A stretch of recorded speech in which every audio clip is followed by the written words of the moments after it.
Hello बच्चों, let's read this question. An angle of intersection of the curves x square upon a square plus y square upon b square is equal to 1 and x square plus y square is equal to ab.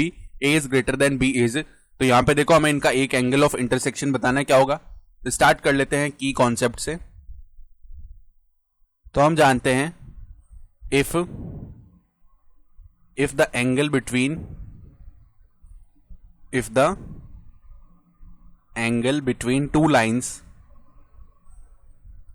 between two lines having slopes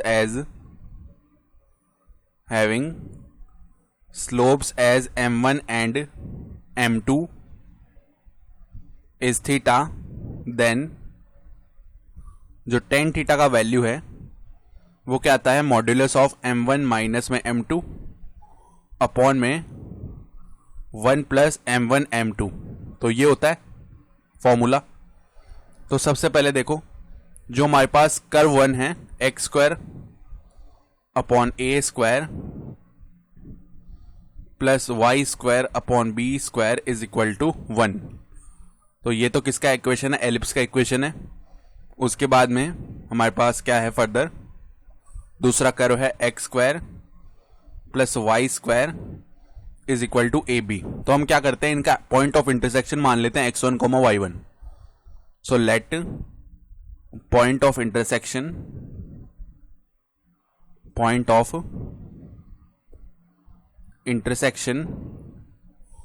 of both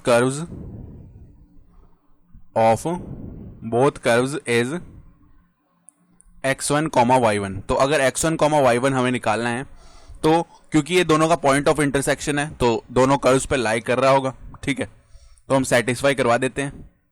x1 square upon a square plus y1 square upon b square is equal to 1. यहां से LCM ले लेते हैं.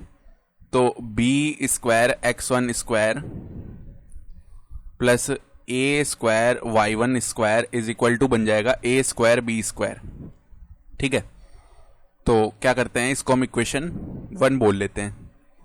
उसके बाद में जो second curve है उसमें रखते हैं.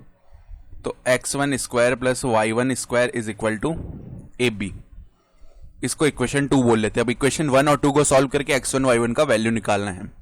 तो कैसे निकालेंगे, देखो हम यहाँ पे पहले इक्वेशन 2 को मल्टीप्लाई करते हैं b स्क्वायर से. तो क्या मिलेगा हमें, b square x1 square plus b square y1 square is equal to a b cube. ये मिल जाएगा. अब सब्ट्रैक्ट कर लेते हैं. देखो इक्वेशन 1 माइनस में इक्वेशन 3. तो b स्क्वायर x1 स्क्वायर तो हो गया कंप्लीटली सब्ट्रैक्टेड. तो यहाँ पे क्या होगा, y1 स्क्वायर कॉमन आ जाएगा और a स्क्वायर माइनस का b स्क्वायर बच जाएगा is equal to, in terms में से क्या कॉमन ले सकते हैं हम, यहाँ से हम ए बी स्क्वायर कॉमन लेंगे. ठीक है, तो a माइनस में कितना बच जाएगा, b. सही है. फर्दर देखो y1 स्क्वायर, इसको हमने फैक्टराइज कर लिया, a माइनस बी मल्टीप्लाई में a प्लस बी और is equal to a b square a minus b. ठीक है, और क्योंकि हमें पता है कि a is greater than b है, इसका मतलब है a minus b is positive, जो कि 0 के इक्वल नहीं है. ठीक है, तो अगर ये पॉजिटिव है तो यहाँ पे डिवाइड कर सकते हैं इसको कंप्लीटली. यानी y1 स्क्वायर का जो वैल्यू है वो क्या आएगा, ए बी स्क्वायर अपॉन में a प्लस बी. तो अगर y1 का एक वैल्यू निकालेंगे तो वो किसके इक्वल आ रहा होगा, यहाँ से, क्योंकि a जो है वो बड़ा है b से. ठीक है, तो यहाँ पे क्या हो जाएगा इसका वैल्यू, b तो बाहर आ गया और root of a upon a plus b, ये वैल्यू आ जाएगा y1 का. ठीक है, अब y1 स्क्वायर का वैल्यू उठाकर हम इक्वेशन 2 में रख देते हैं.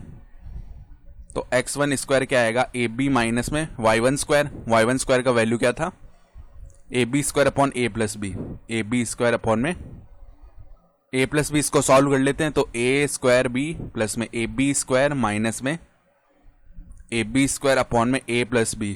तो यहाँ पे a b square minus a b square 0 हो गया, यानी x1 स्क्वायर का वैल्यू आ गया ए स्क्वायर बी अपॉन में ए प्लस बी. फाइनली जो x1 का वैल्यू है वो क्या आ जाएगा हमारे पास में, a root of b upon में a प्लस बी.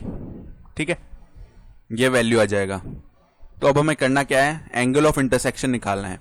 तो एंगल ऑफ इंटरसेक्शन कैसे निकालेंगे, हम पहले इन दोनों कर्व्स के लिए टेंजेंट की इक्वेशन निकाल लेते हैं, फिर टेंजेंट की स्लोप्स निकाल लेंगे। तो जो टेंजेंट के बीच में एंगल होगा वही इनका एंगल ऑफ इंटरसेक्शन होगा।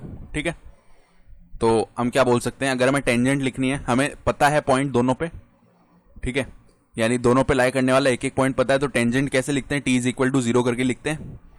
तो देखो tangent of ellipse, tangent of e अगर लिखना चाहते हैं तो कैसे आएगी, यहाँ पे जब हम t इज इक्वल टू 0 करते हैं तो एक्स स्क्वायर जो है वो x x1 से रिप्लेस होता है, तो x x1 upon a square plus y y1 upon में b स्क्वायर, इसी तरह ये रिप्लेस हो गया, इज इक्वल टू 1 आ जाएगा।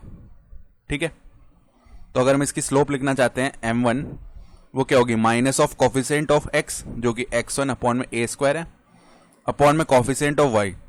तो यहाँ पे जब अपॉन में लिखेंगे कॉफिशिएंट ऑफ y कितना है, y1 अपॉन में b स्क्वायर, तो इसको कैसे लिख सकते हैं, minus of x1 upon a square b square upon y1, या ऐसे भी लिख सकते हैं b square upon a square minus का और मल्टीप्लाई में x1 अपॉन y1। अब इसी तरीके से टेंजेंट ऑफ c लिख लेंगे, टेंजेंट ऑफ c कैसे आएगी, देखो ये टेंजेंट, यहाँ पे x स्क्वायर रिप्लेस हुआ x x1 से, तो x x1 plus y y1 is equal to a b. इसकी अगर हम स्लोप लिखते हैं टेंजेंट की m2, वो क्या आएगी, माइनस ऑफ x1 अपॉन में y1। तो फर्दर अगर हम यहां से इन दोनों टेंजेंट्स के बीच का जो एंगल है थीटा मान लें, तो टेन थीटा का जो वैल्यू है वो क्या आएगा, mod of m1 minus m2, यानी x1 अपॉन y1, देखो माइनस का x1 अपॉन y1 और b square upon a square, b square upon a square minus में क्या आएगा, m2 का वैल्यू क्या है, माइनस x1 अपॉन y1, तो इधर प्लस हो जाएगा और x1 अपॉन y1।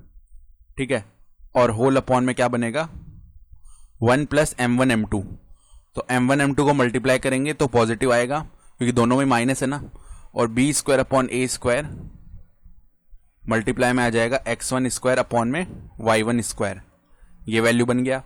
तो अब इधर से अगर हम x1 square upon y1 square अलग से निकाल लेते हैं, तो x1 स्क्वायर का वैल्यू कितना था, ये हम निकाल चुके हैं, a square b upon a plus b, upon में जो y1 स्क्वायर है उसका वैल्यू था a b square upon a plus b, a plus b से a प्लस बी डिवाइड हो जाएगा, तो a स्क्वायर b अपॉन में आ जाएगा ए बी स्क्वायर, तो इसका जो वैल्यू है वो कितना बनेगा, a अपॉन में b। ठीक है, तो अगर ये a अपॉन b बन रहा है तो फर्दर देखो माइनस, यहाँ पे क्या लिखा हुआ है, माइनस का x1 अपॉन y1, तो ये तो बन जाएगा माइनस का रूट a अपॉन b, क्योंकि x1 square upon y1 square तो a अपॉन b बन रहा था, और इसी तरह देखो यहाँ पे b square upon a square लिखा हुआ है, प्लस में root of a upon b, ये बन चुका है, और होल अपॉन में 1 plus b square upon a square, x1 square upon y1 square का वैल्यू a अपॉन b है। ठीक है, तो अब इसको फर्दर हम सिंप्लीफाई करते हैं, तो root of a upon b को तो हम बाहर निकाल सकते हैं पूरा, और अंदर क्या बच जाएगा, 1 minus b square upon a square. ठीक है, तो 1 minus b square upon a square ये आ गया, अपॉन में इधर क्या बच गया, मॉड के अंदर b से b डिवाइड हो जाएगा, a से a डिवाइड हो गया, तो 1 प्लस में b अपॉन a ये बच चुका है।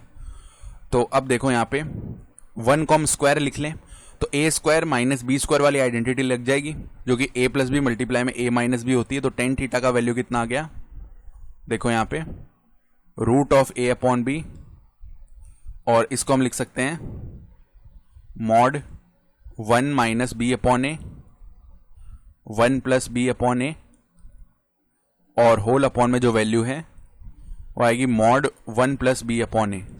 ठीक है, ये बन रहा है, तो ये 1 प्लस बी अपॉन ए से 1 प्लस बी अपॉन ए, ये तो हो गया डिवाइड, तो यहाँ पे बच क्या जाएगा अब हमारे पास, root of a upon b, और अब एलसीएम लेते हैं, तो क्या बन गया, a माइनस बी अपॉन में a, ये बन गया। अब अगर हम पॉजिटिव वैल्यू ले मॉड की, तो tan theta is equal to root of a upon b, और यहाँ पे क्या बच जाएगा, a माइनस बी अपॉन में a, रूट a जो है a को रूट a टाइम्स डिवाइड कर देगा, तो a माइनस बी अपॉन में रूट ए बी, ये अगर टेन थीटा का वैल्यू है तो थीटा का वैल्यू आएगा tan inverse a minus b upon में रूट ए बी, तो हमारा रिक्वायर्ड जो आंसर है। तो अगर यहाँ से ऑप्शन देखें हम, तो देख सकते हैं कि ऑप्शन बी सही हो रहा है, I hope you understood this explanation. Best of luck.